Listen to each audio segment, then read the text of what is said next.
It's the Randy Karraker Show on STL Sports Central, presented by DraftKings, where the crown is yours. Matthew and Randy, great to have you with us. By the way, you can sign up now for DraftKings, and you can also sign up. This is very cool for our STL Sports Central Insiders Club. And that's right, you can be an insider. It's very simple. All you need to do is go to stlsportscentral.com, and for that low price of $9.95 a month, you'll get a chance to have more engagements with Bernard J. Mickless and Brendan Schaefer and Kareem Rush and myself and Matthew and the whole gang. Also, we'll have monthly giveaways for tickets. There's a really cool giveaway right now for you to have an opportunity to watch a hockey game, a Blues game with Jamal Mayers in the alumni box. You'll have access to all of Bernie's columns every week, ad-free reading experiences at stlsportscentral.com, and more. And all you need to do is visit stlsportscentral.com to be an insider.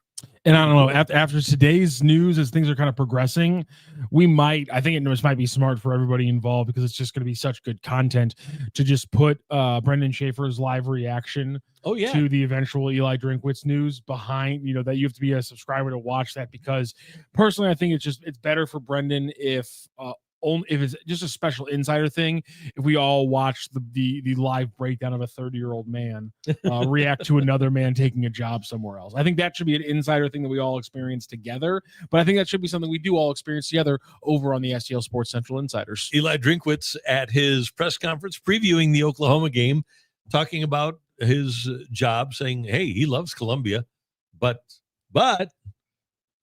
he also says that he needs a little bit more help from the businesses in the state of Missouri if he's going to be able to win in the state of Missouri. And he wants more NIL money. He wants more people to contribute more dollars to college football players. Well, in fairness, he's not calling necessarily on the people.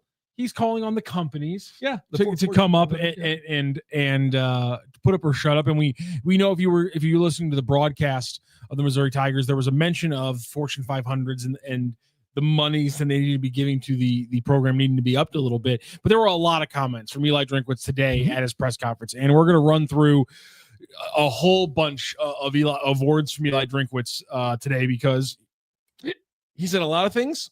Mm-hmm. He very, very crucially didn't say certain things, and a lot of reactions are being had around them. So the words up on the screen right now are the first half of his opening answer, where he talked about the message board, the chatters, the tweets, the sources, talking about him going to another place, reinforced that his focus is on Mizzou. And he continued as he went through here, and he kind of talked about all the great support he's been getting from the administration. He has a great relationship with President Choi. Todd Graves, my apologies for not spelling your name there. That was the quoter there on Mr. Graves, the head of the board of curators. Bob Blitz gets a mention in there, who's instrumental in rebuilding the North End Zone. And again, that $250 million to the North End Zone should not be overlooked as just some thing that happened. That is a legitimately that is an arm, a piece of the rebuilding, and a piece of stating what you are going forward. And then he talks about as well that he's signed extensions in the past, including signing one this past summer. So a lot of comments from Eli Drinkwitz just off the bat, addressing the rumors and things like that. Laird Veach is the athletic director. Yes. He's talking about there. That's little AI stuff going on there. But every coach does this. Every coach says, I'm very happy. I love my relationship with my president. It's great to work with my athletic director. I love the board of curators. But then when we get to the end of the season and somebody offers him a deal like Florida is capable of doing, then he's off to the races. So he can make. That was your main takeaway from that comment? Oh, yeah. Well, okay. He didn't say that he's staying. No, so something he did not say. To be fair, Nick Saban did say, I am not going to be the head coach at the University of Alabama. And then 2 weeks later, he was the head coach at the University of Alabama.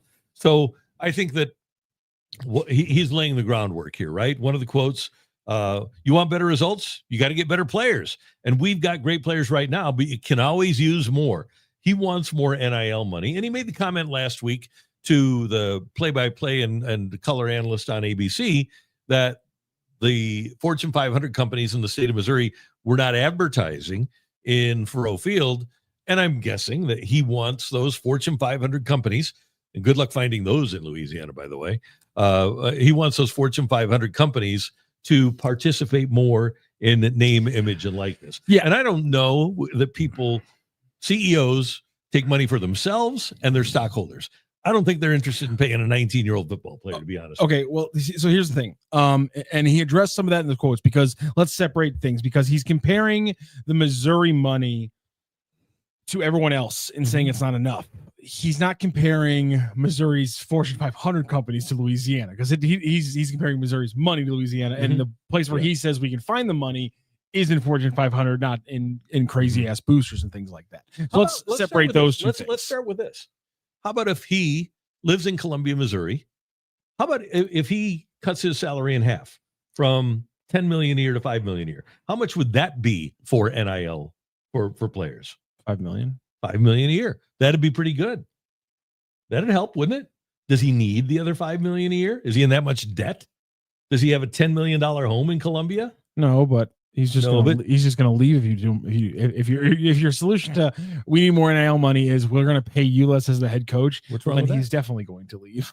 So that's the problem. Yeah, that's what's wrong with that. You're going to lose your coaches really fast and not get a very good one after he leaves. Skywalker 1982. I don't think any companies are donating money to NIL funds. Most endorsements kids get are like car dealerships. He also did address that, and this was his answer that we have up on the screen right now. This was his comment about the Fortune 500 comments. One thing I do want to address really quickly, just a little fact-finding thing, is I checked the last 3 Fortune 500 lists, and I'm seeing 8 as the highest amount of Fortune 500s in the state of Missouri. So I'm not sure if there's a couple like in Southern Illinois or Eastern Kansas that are he's counting in the 11. So I don't know where he's getting the 11 from.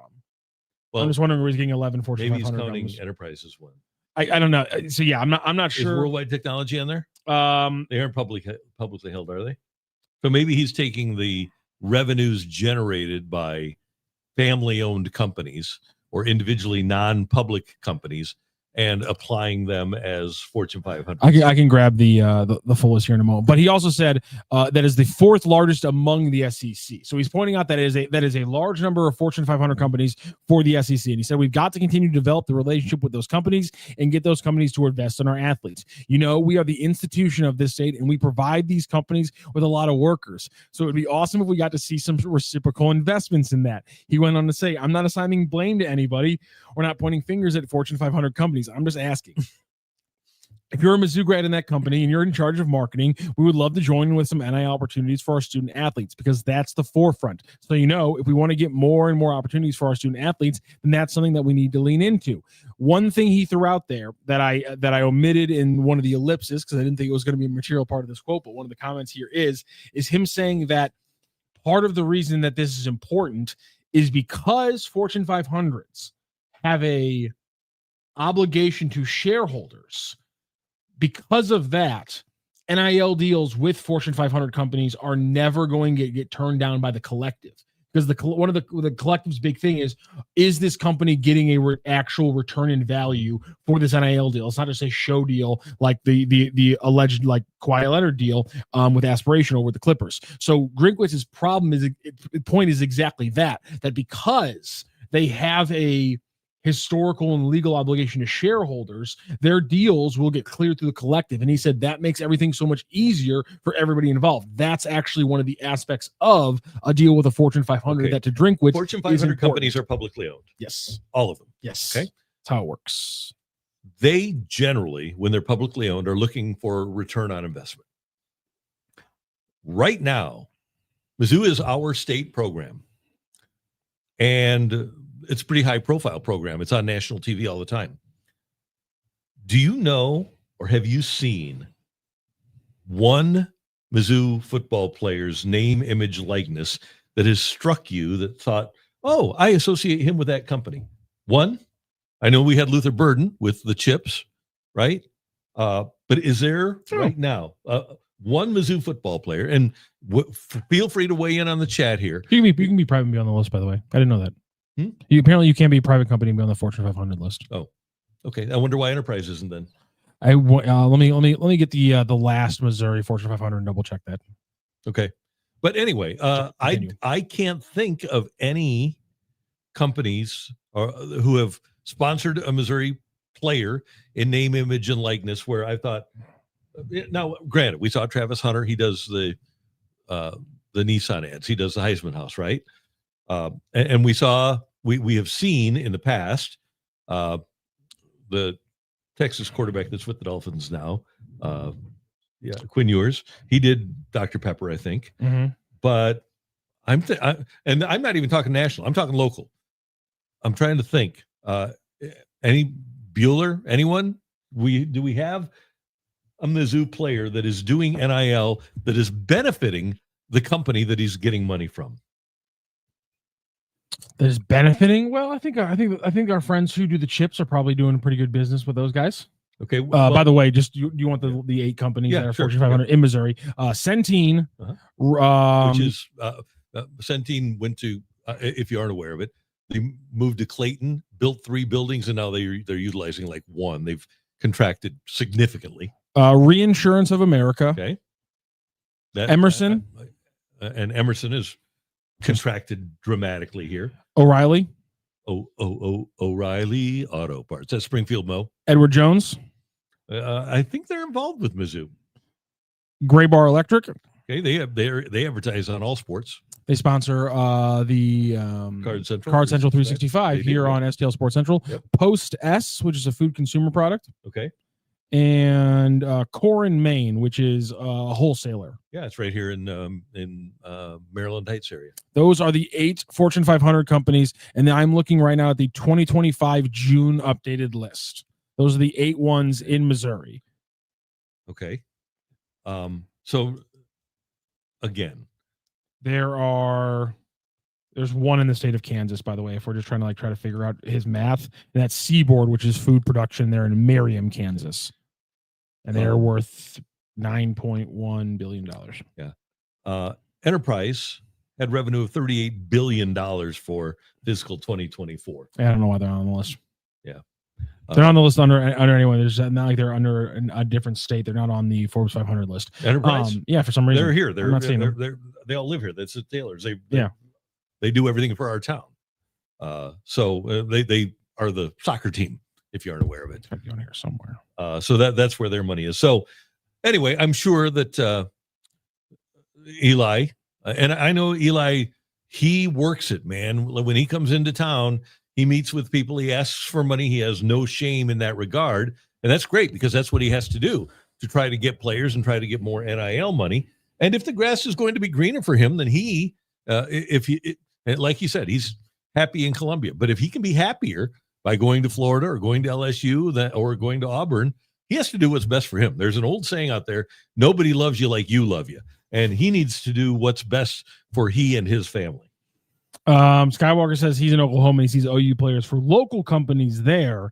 Privately owned companies are going to be more reliable NIL partners. Hey, listen, I understand why you're saying that. I'm just telling you what Eli Drinkwitz literally said within the last 5 hours about why the Fortune 500 companies he's talking about would be better partners.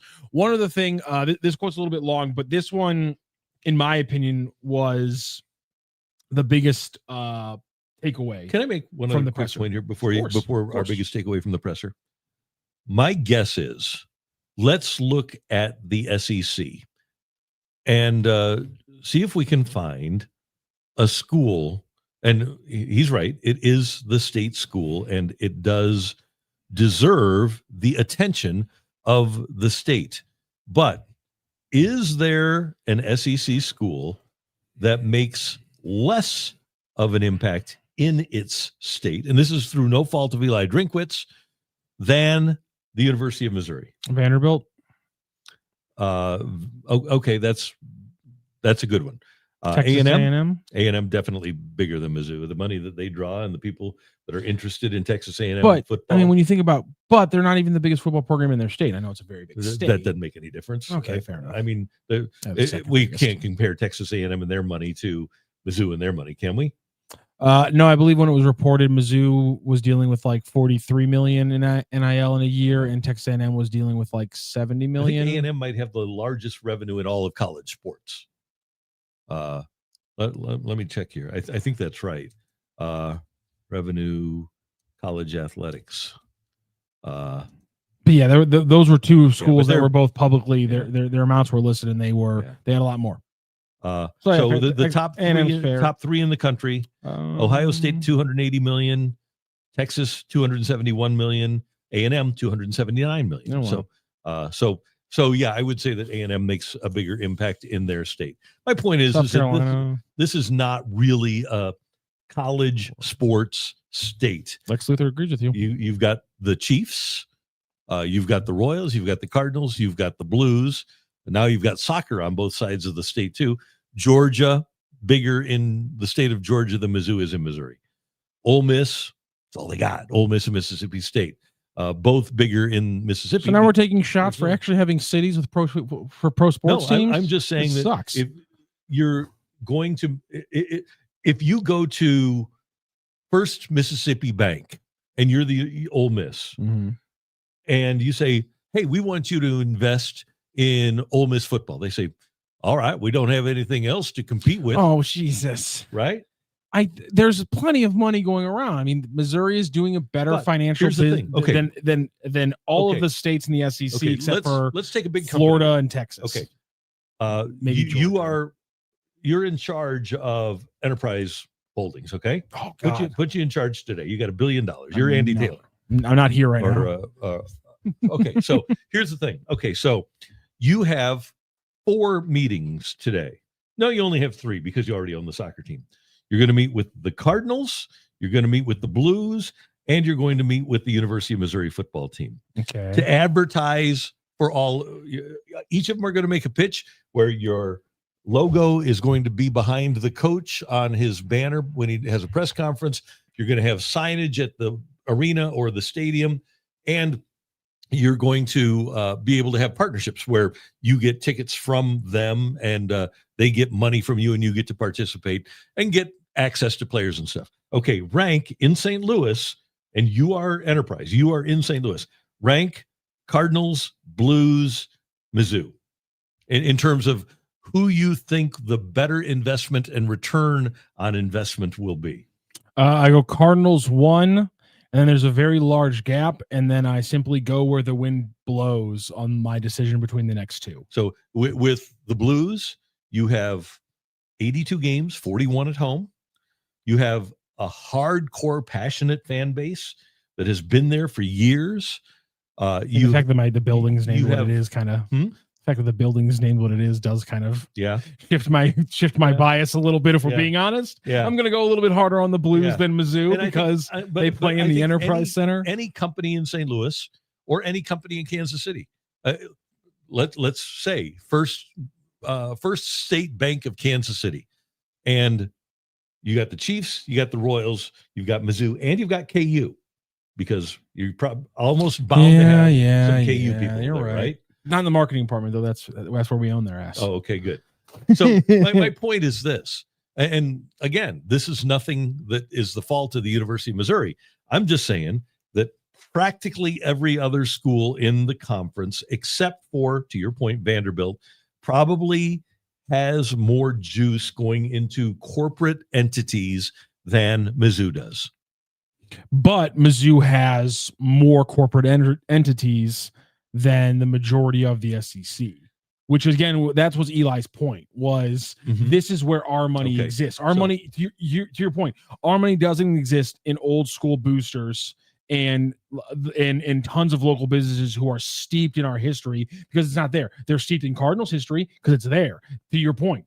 But what he's saying is, if we can just break off a few million from the fact that we have higher Fortune 500 heft than Louisiana, Alabama, Mississippi, and I think Alabama, Georgia. I think Georgia, based on my list here, actually is rolling. Georgia has Atlanta. Yeah, Georgia has Atlanta, which means it has UPS, Delta Airlines, Morgan and Morgan, Home Depot, Coca-Cola, Southern Gas, Genuine Auto Parts, and Aflac.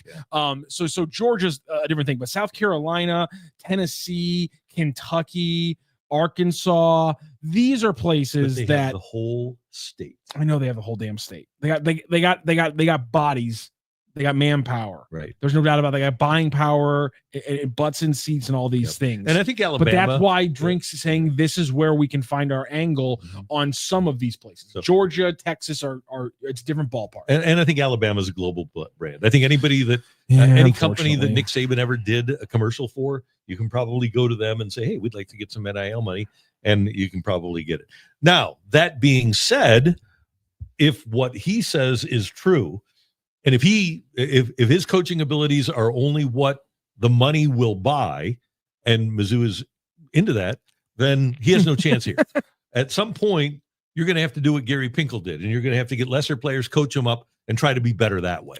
If he's incapable of coaching and just wants to buy players that other people have developed, then maybe he does need to be someplace else. Then based on that takeaway, it seems like after you read the quote that we have up here, Randy, on the right of the screen, it seems like, in your opinion, Eli Drinkwitz's time at Mizzou is reaching something of a close. Well, because he says it right here. You want better results, you got to get better players. And we got great players right now, and you can always use more. In order to keep the current players we have, I saw on Twitter, if somebody said, we got to keep Donovan Olubade and Matt Zollers, that's wishful thinking. You got to offer them the same amount of money that other people are, and that's the reality. I mean, there's teams that were playing with larger NIL budgets than we have. Well, then I would say, if, for example, let's say Florida's interested. Doesn't Florida want to hire a football coach? Because it sounds to me like what he is a guy that's just, he wants to go out and buy players that are already developed and put together a conglomerate and let them play. Now, has that worked it worked for Ohio State last year, but at some point, coach, you're going to have to recruit freshmen, and you're going to have to coach them up, and you're going to have to be able to get them to play. And I think that's a real issue that he's dealing with right now. And if I'm another school, Florida, do you want to be Colorado? Because that's essentially what Deion Sanders has done. He's gone out and bought a team, and what are they, 3-7, because they aren't particularly well coached. I think at some point, and he's done a great job. He's won at least 10 games in each of the last 2 years for the University of Missouri. He's done a really good job with the players he has and with the coaching staff that he has, which, by the way, is also very highly paid. But if you are making the hire at Florida, as an example, and Eli Drinkwitz is interested in your job, you have to say, okay, well, what happens if we go buy Matt Zollers and he gets hurt? What's your alternative? Are you going to have another $2 million quarterback waiting in the wings? Or are you going to have a 3, 4, 5-star guy that you've coached up waiting in the wings? I think at some point you're going to have to get your own players and develop your own players. Maybe he's just hung up on who's Texas Tech or something like that. People who have bought their teams this year. But at some point, and by the way, at some point there is going to be a cap too. And he talks about that in his thing. He said, we don't have a cap, so why don't we just spend as much as we can possibly get, to paraphrase. I just think that sometimes you have to be confident in your own self. Yeah. And not other people buying things for you. It did sound like there wasn't, I thought I might've been overreading it because there was a thing in my mind that did kind of trigger. Is like, is he just kind of admitting he can't outcoach, he can't coach them up and outcoach these guys? I mean, is it just the, it's what it sounds like. I mean, I feel like it's such a negative way to look at it though. I mean, because he is just admitting to just having firepower matters, and that's not a new well, that's what the Dodgers process. Doing. Yeah. I mean, firepower matters. All he's saying is that I think he'll admit that he, just like he did post game, that he didn't maybe do enough to beat the Vanderbilts. But I think he's also is kind of saying, if you expect me to beat the Alabamas and the Georgias, then I can't have a run of the mill NIL. I got news. NIL amount to deal with. I got news for him. He can max out this state in potential revenue, and he's still not going to have as much money as Texas, Georgia, or Texas A&M. Yeah, he's still always max out his revenue. Him. And he's if he's going to base it on the rankings of NIL money, he will never be in an SEC championship game ever. If it's going to be just based on financials and you need money to have good players, no, that's not the case. The St. Louis Rams won the Super Bowl in 1999 Super Bowl 34, they had something like 23 undrafted free agents on their roster. They weren't high draft choices. They weren't second. You know what happened? They got the guys, they coached them up, they made them better players. That's a really good way to win in football, is to get guys, coach them up, and turn them into good football players. Would you like to answer the where do you think Eli Drinkwitz is next year, before or after we talk about the non-ultimatum ultimatum at Ole Miss? Well, I will say that I would be surprised, based on all of this and with what has happened at LSU and who his agent is, if he would wind up at LSU. Lane Kiffin, this is? No. Oh, Eli Drinkwitz. Eli Drinkwitz. Okay. So I would think if he's probably rooting really hard for Kiffin to land at LSU so that Florida's open for him. He seems to have cooled off dramatically at Penn State. Hell, they're talking about Brian Daboll now. So I don't know that he's a fit there. So it's probably for him this year, Florida or bust. You don't think Auburn's an option? Well, that'd be great. I'd love to see it, but I don't think that's a very smart move on his part, because he'll be gone in a couple of years. That's kind of my thought process as well. But I am kind of with a lot of Mizzou fans who read these comments and did kind of feel like Mizzou can give them all they have available, but based on his comments, it might not be enough. Yeah, and it's there is going to be at some point a limit to how much people are willing to spend. And going back to return on investment, we asked you guys, nobody knows any players that are doing NIL stuff. At some point, somebody's going to say, why am I giving this guy $2.5 million a year? What am I getting out of this? I talked to a booster at another school who had a luxury suite, and he and the guy next to him both had luxury suites, and they were meeting outside their suites one day. And one guy said to the guy that I know, he said, I keep doing this NIL and I'm not getting anything out of it. And my friend said, you're never going to get anything out of it. You're just trying to help your team win. But from a business perspective, I don't think NIL is really working. For the actual companies buying it? Yeah. I mean, except for access. If you like access, then that's a good thing. But in terms of, certainly in the state of Missouri, I'm not seeing these guys on TV. I'm not seeing them on billboards. I am seeing them on chips. But I wonder if the juice is worth the squeeze. I guess we'll see if any Fortune 500 starts diving in on the Mizzou players. Like I was referring to, the other big college coaching carousel thing happening today and going on right now is Lane Kiffin, who was reported had received an ultimatum from Ole Miss. He was then on Pat McAfee's show today, and he says there was no ultimatum. Well, and his family apparently visited Gainesville, Florida on Sunday, and then Baton Rouge yesterday. So he's clearly looking and saying the same kind of things. I'm happy here. Hey, I'm only concerned about winning. I just want to win. But at the end of the day, Ole Miss is not unlike Mizzou in that they've never won a championship. LSU and Florida have won championships, and he might be thinking, you know what? I don't have a chance. In 120 years of football here at Ole Miss, they've never won, and it ain't going to happen for me. So I'm going to try to go to a place where I can make a whole lot more money, and I can win a championship. That might be the exact same thing that Eli Drinkwitz is thinking. I don't know why, however, Ole Miss would make such a proclamation and ask for a definitive answer from him by the time they play the Egg Bowl, before the regular season is even over. I don't know why that would make sense for them. What are they going to do?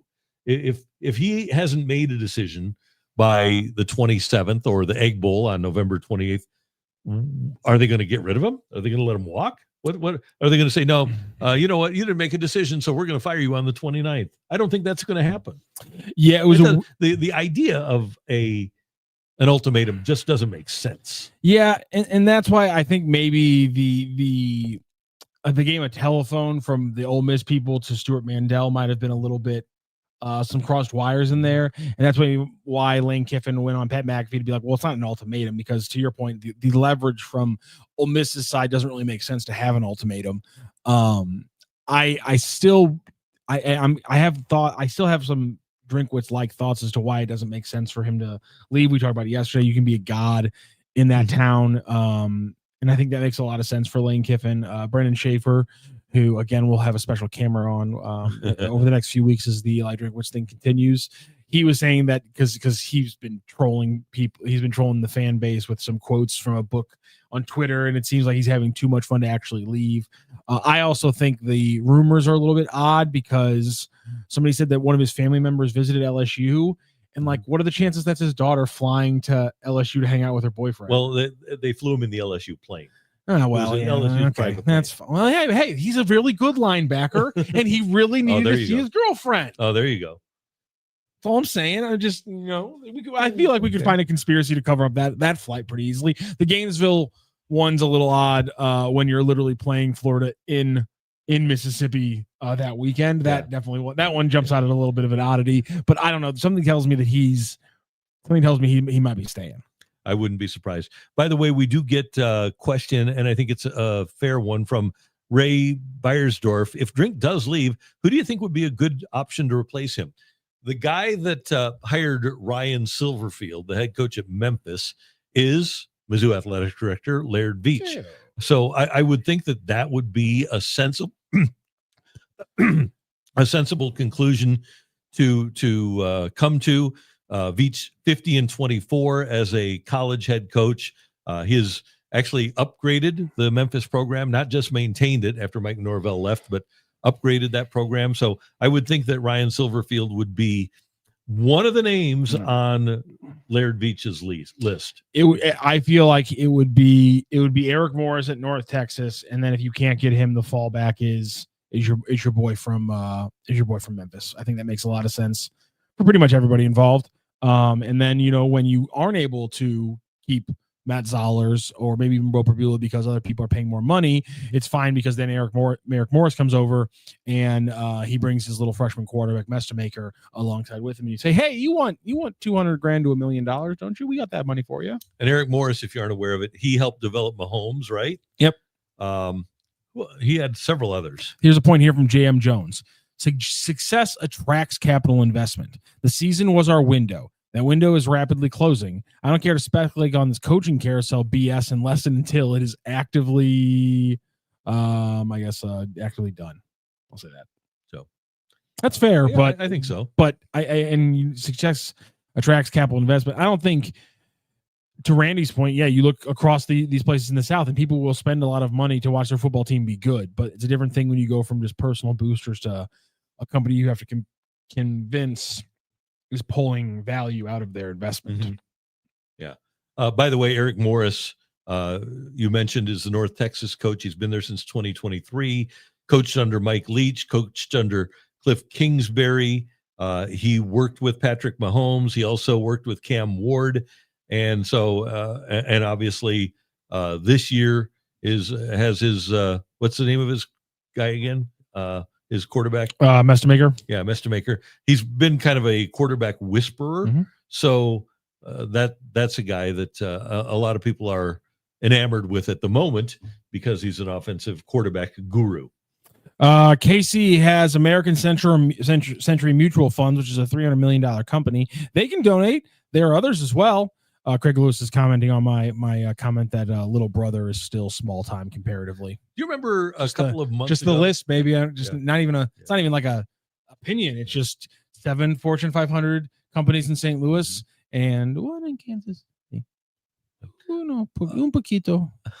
There was an interesting comment by Nick Saban within the last couple of months, and he said that one of the reasons that the Big Ten ultimately will do better than the SEC, and this makes sense, is because of the institutional wealth in the old money cities of the Big Ten. You think about Mississippi is the poorest state in the Union. Louisiana is one of the poorest states in the Union. South Carolina is a very poor state.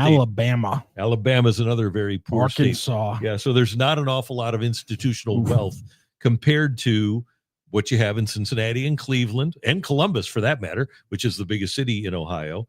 When you look at Indianapolis, an older city with a lot of institutional wealth, you look at I mean, hell, look at Oregon and USC. That speaks for itself. But then you've got Detroit, you've got Seattle, you've got Minneapolis, St. Paul, you've got Chicago, you've got Rutgers is a non-factor, even though they're in New York. But you've got Baltimore, old money there.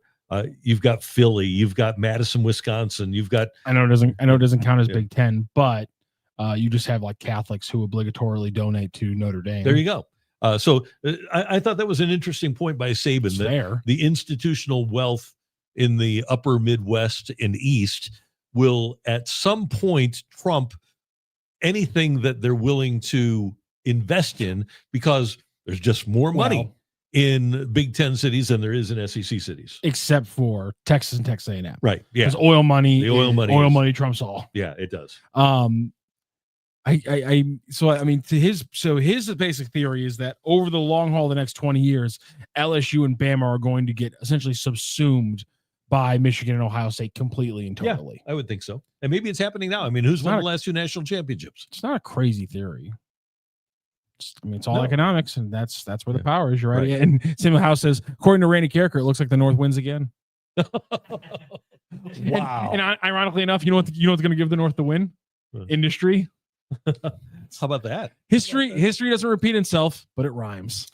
It sure does.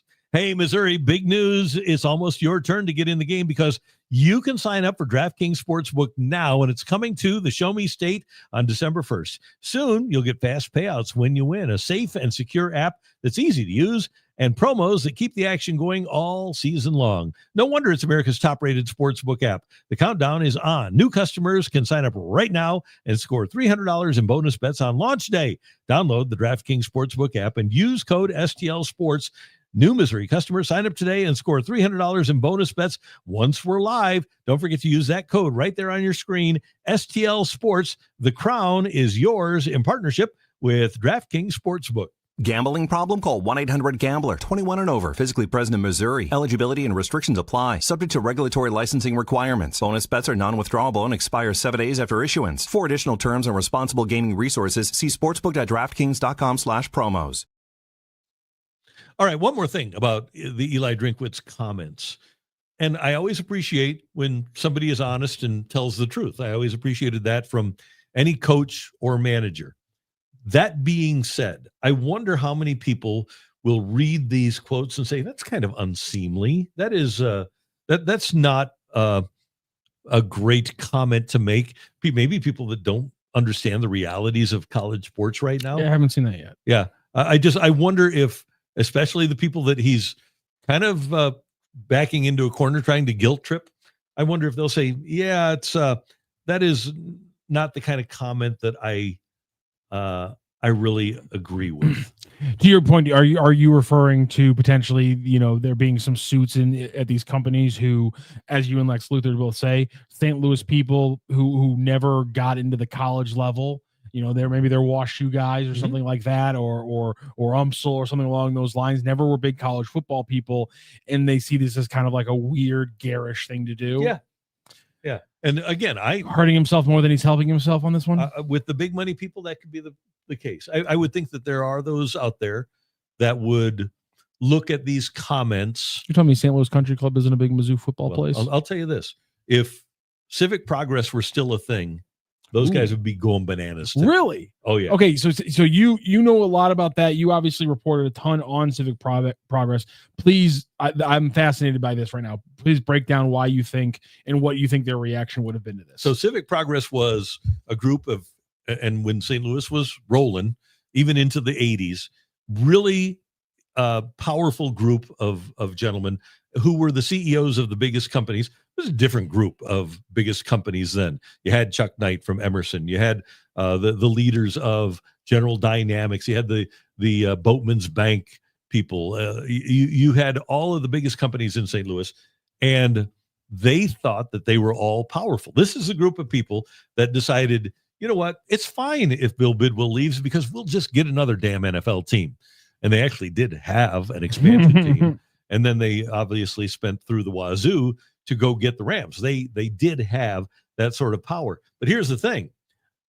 And Chuck Knight went bananas The night that the NFL rejected St. Louis for Jacksonville, he came back here, and he might have had a few on the plane, I'm not sure, but he had a red-faced press conference at the airport where he ripped into the NFL because nobody messes with St. Louis. They were very powerful people, and they knew that they had power. Didn't have more power than the NFL, though. But if that group of people read those comments today, you know what they'd say to Eli Drinkwitz? They'd probably go, blank you. You get your own money. You aren't coming to us for money. You had to attract them with honey rather than with vinegar. And I don't think that group of people, and there were a dozen people involved. Actually, at the end of the day, on the day that the Rams moved, Stan Kroenke was a member of Civic Progress. It still existed. To their credit, they kicked him off that day. But that's what it was. It was the big money people that were in St. Louis. You Mama says the St. Louis Illuminati. I always thought that was the people at the Vail Profit Ball. Yeah, same people. Same people. Same people. Oh, same people. My bad. Yeah, that makes a lot of sense. Yeah. Same people. But now St. Louis Civic Progress doesn't exist anymore. I think it's and how's our downtown progress? St. Louis How's, Inc. How's our Civic Progress going? Yeah, not great. Oh, okay. Ray Byersdorf says, I believe Hallmark is in Kansas City. They could create special NIL cards to sell and raise money. Here's the thing. They could. I like that. But I think the Hallmark people are KU people. Yeah. That's that one's probably a dead end from the start. Yeah. Craig Lewis, the SEC will always have the edge. Football is life in the South. That being said, big money in Texas and Yum Brands in Mississippi, and there's other big businesses. Tennessee has tons of money. Should I go on? I don't disagree with you. No. What did I read about Nashville the other day? Nashville has something outrageous going on right now where they're, I know what it was. Nashville is getting more, the tourism income from in Tennessee now is greater than the tourism income in Florida. Wow. Yeah.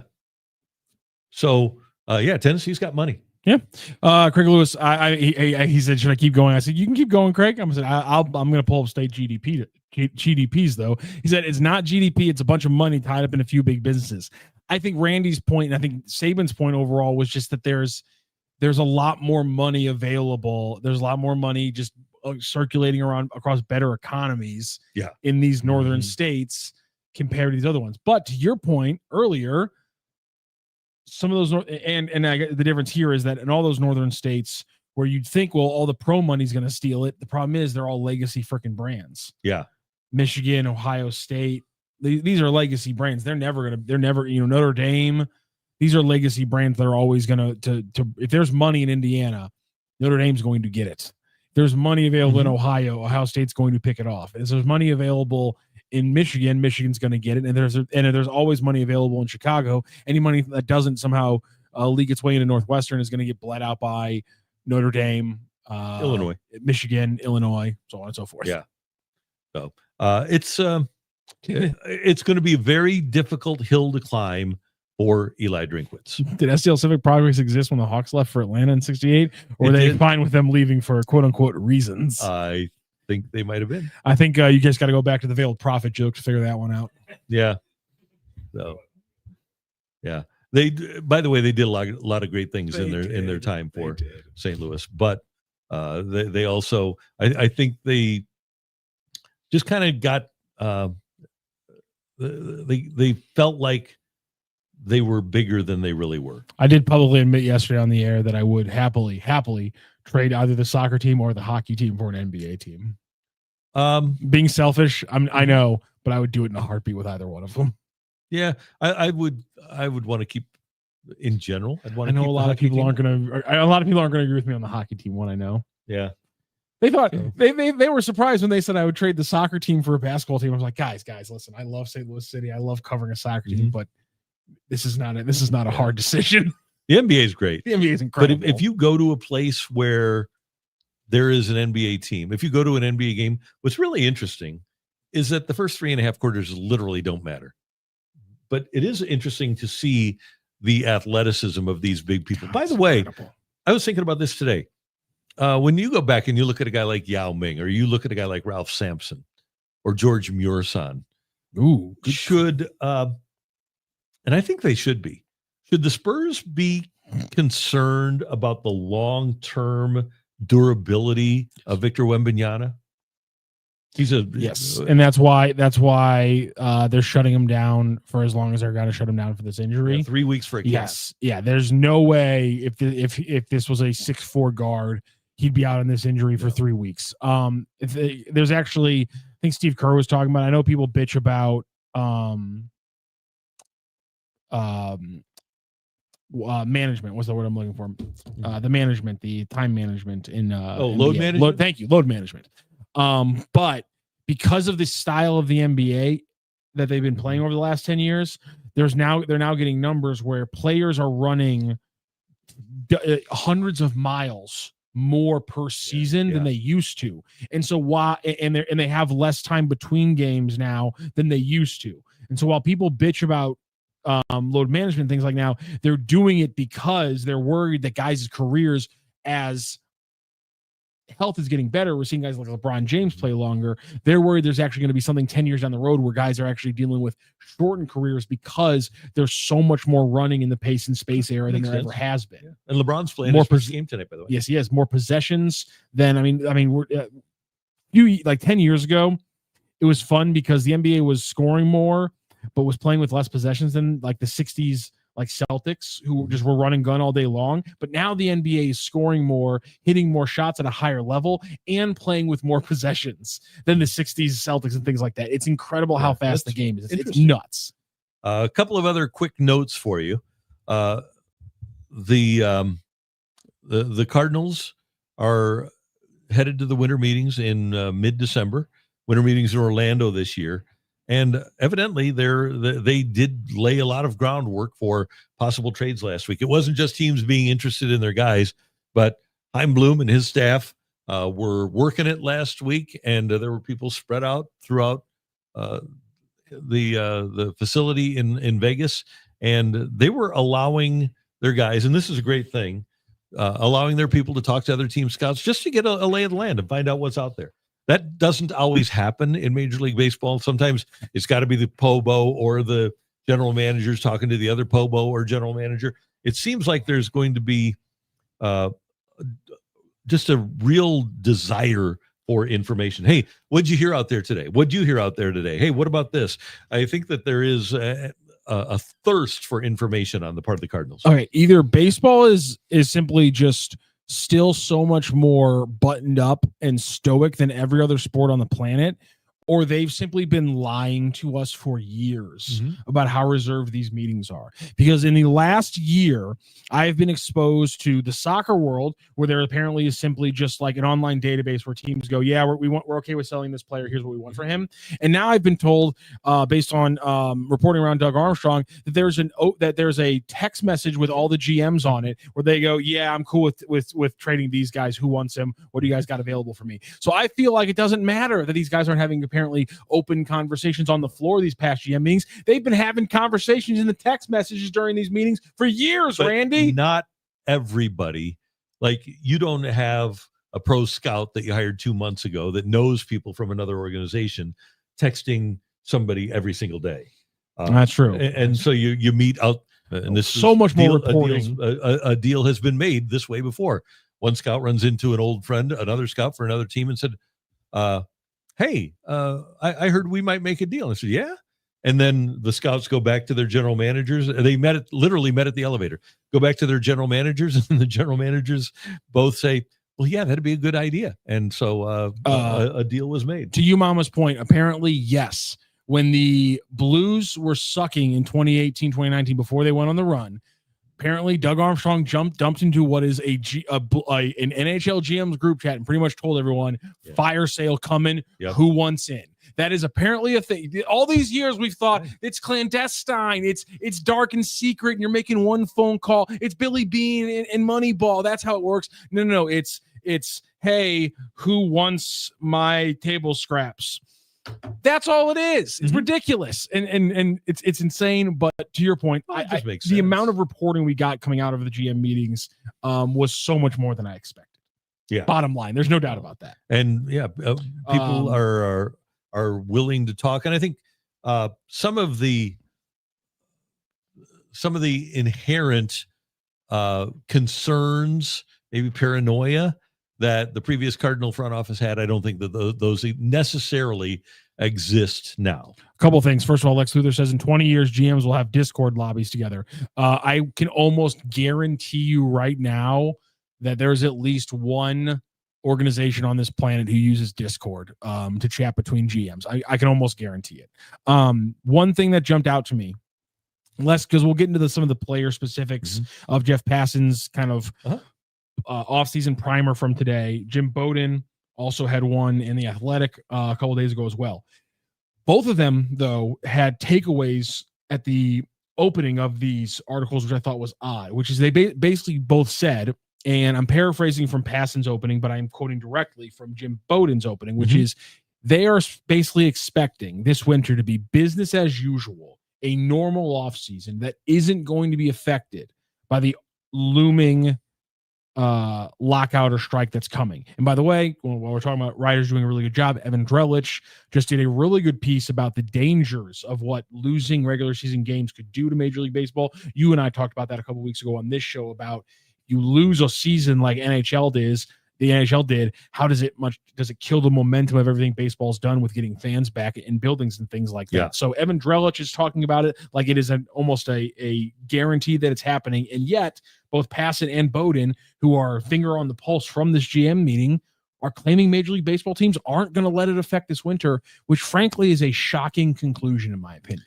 That being said, and I think it's interesting that they say that, but the players clearly aren't thinking that it's going to be business as usual because, as Jeff Passan reported today, Trent Grisham of the Yankees, Gleyber Torres of the Tigers, Brandon Woodruff of the Brewers, Shoto Imanaga of the Cubs all accepted the one-year $22.025 million qualifying offer and will return to their teams in 2026.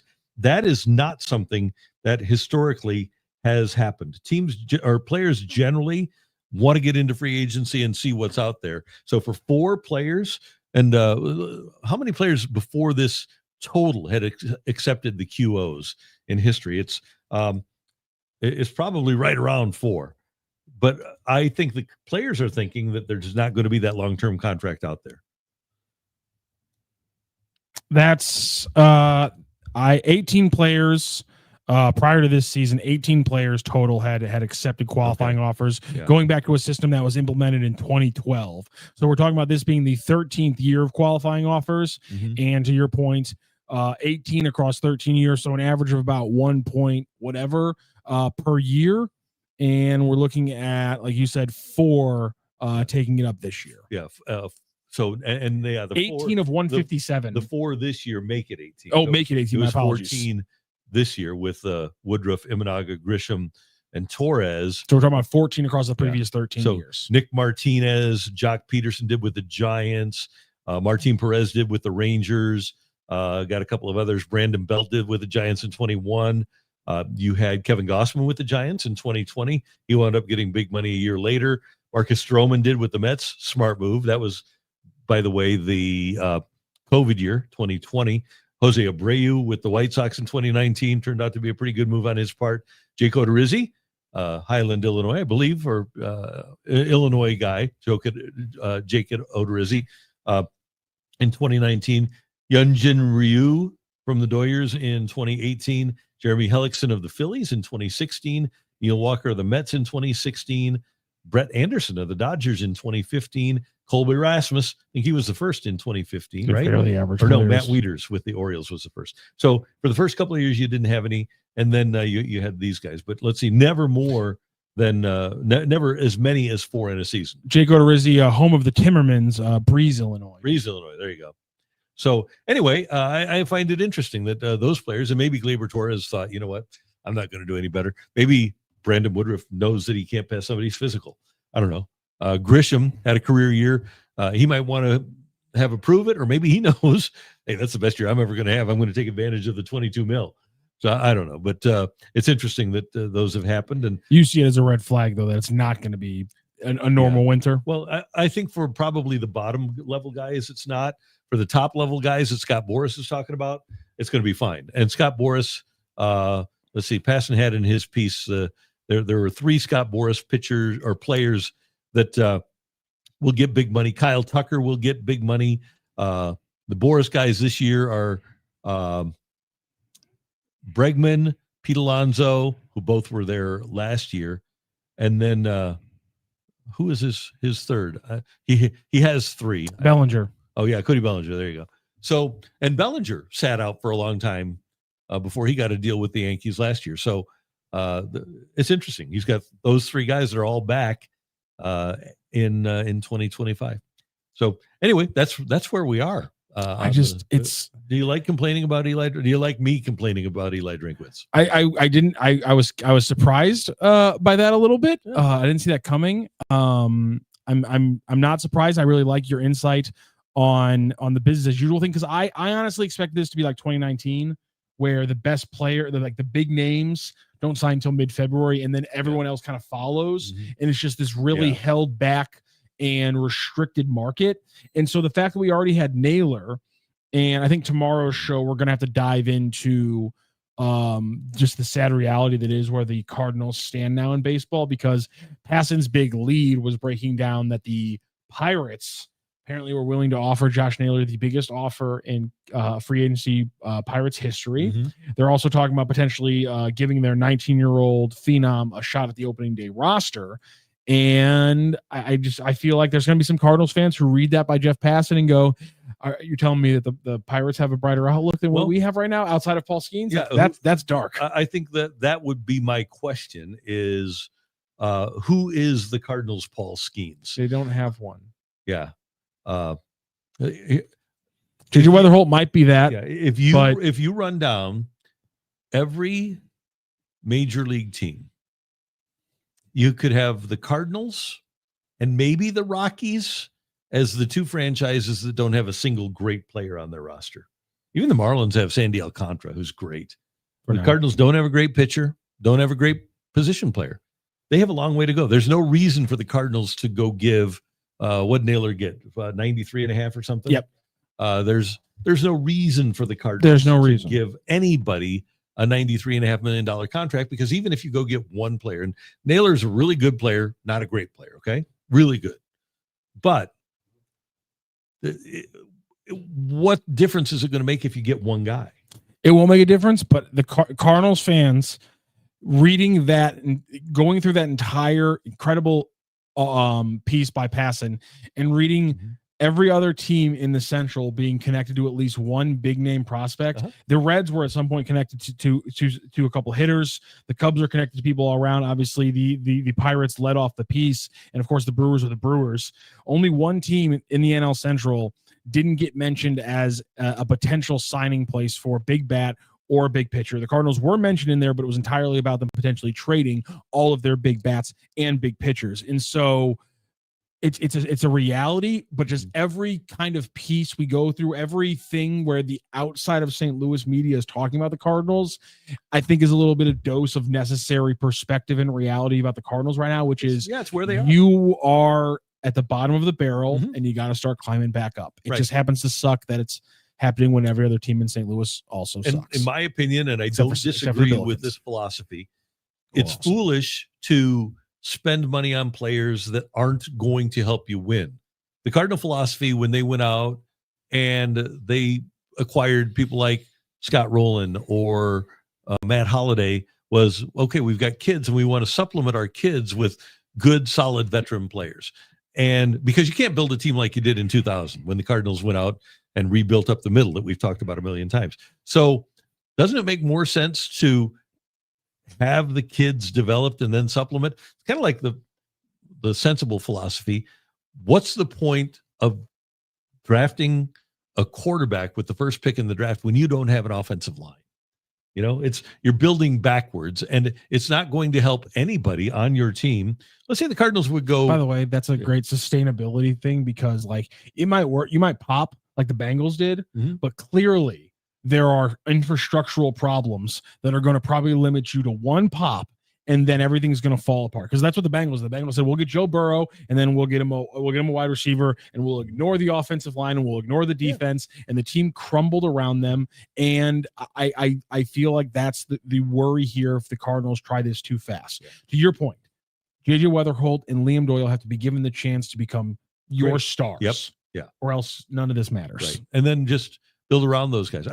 And it's not going to be if you are in to baseball as a fan because all you care about is winning the World Series. And I get that there are people, and you need all kinds. You need bandwagon jumpers. But if you aren't interested in people that are ascending, if you aren't interested in watching a journey, if you aren't interested in watching a team develop over the course of time, then this is not going to be the team for you, because this is a team, and we've never, in my lifetime, the Cardinals have never done this. They've never built through youth and taken years off where they aren't going to win divisions and aren't going to win World Series in an attempt to grow to get to that point. But there's a first time for everything. And I think objectively, without any bias here, it is absolutely the only and therefore correct thing the Cardinals have to do now to rebuild this organization. And the other part of it is it's incumbent upon ownership to spring for those guys when you reach that point. You can't be like the Reds, who got close and then wouldn't buy the necessary supplements. You can't be like the Guardians, who have been like that a long time and haven't gotten the necessary supplements. You have to supplement your young players when it's time with veterans who can play and get you over the top. And also, I will have to say, this ownership will have to show something different than they ever have shown, because you can't wait for the absolute world-beating, once-in-a-lifetime generational prospect.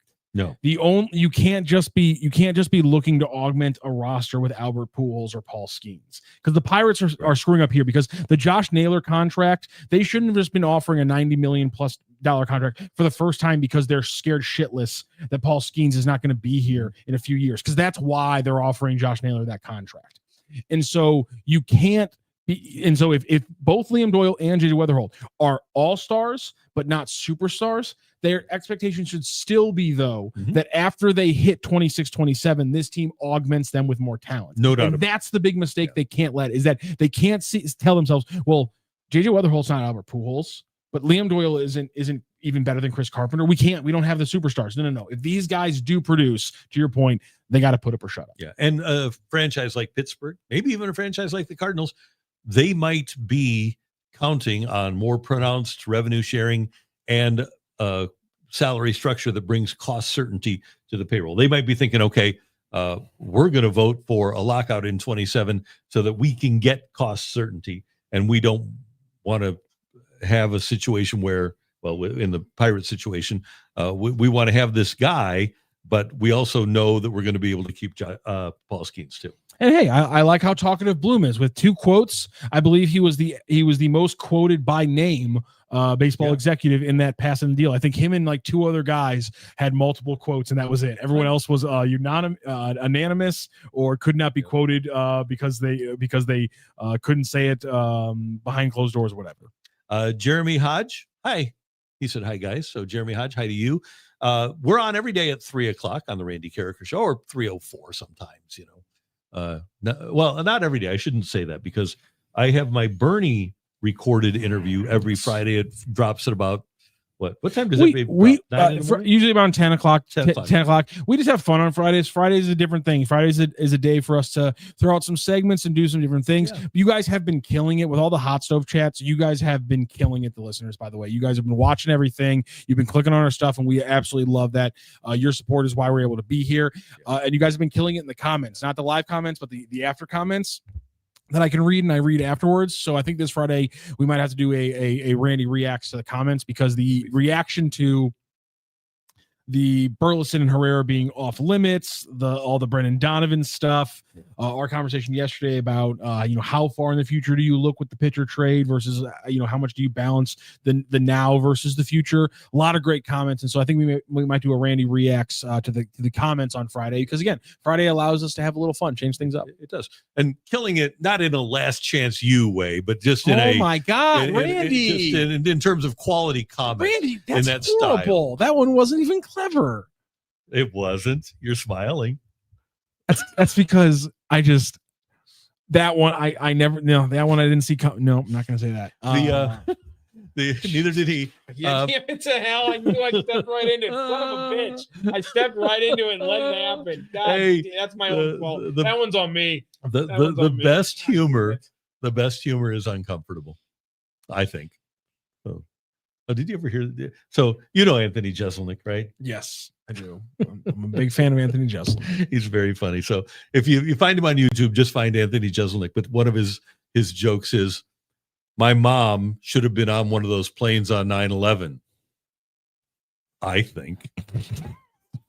It's terrible. I know, but it's funny. Oh, man. So, yeah, Jeselnik. Anyway, thanks for joining us here on the Randy Karraker Show.